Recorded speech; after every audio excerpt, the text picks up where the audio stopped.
Allora, questo è un video di ricordo del... mi avete riconosciuto Chi vuole essere milionario. Questo è un tipo di modo di farlo, per cui c'è questo suono, c'era questo suono per fare Chi vuole essere milionario in questo modo, e c'era nella sigla dei video in sardo che c'erano, cioè di Chi vuole essere milionario in sardo, doppiato in sardo, che c'erano a fine 2008. Non so che se qualcuno se li ricorda, qualcuno sardo. Chi vuole essere milionario in sardo, si chiamano Chi vuole essere milionario in sardo.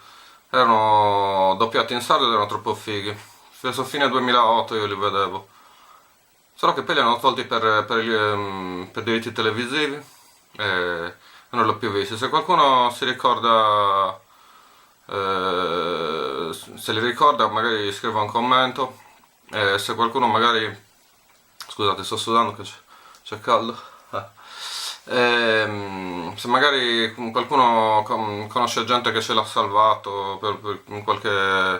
da qualche parte, perché erano troppo fatti troppo bene. Vabbè, comunque. Ehm, ehm, Perché erano tre, c'era una dove praticamente parlava Gerry Scotti con un signore, che mm, con un signore che poi chiamava il suo amico perché l'ha chiamata a casa e gli si spegneva il computer. Poi c'era un'altra dove c'era Gerry Scotti con una signora invece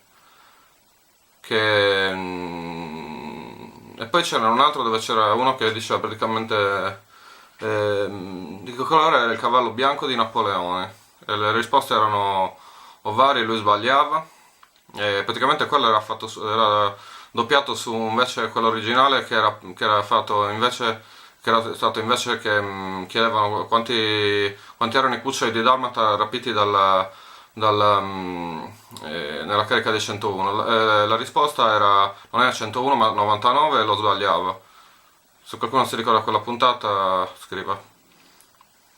Vabbè, quei video li sto troppo cercando, so più o meno come si chiama il proprietario del canale, solo che non riesco a contattarlo in nessun modo. Ho provato a contattarlo ma niente.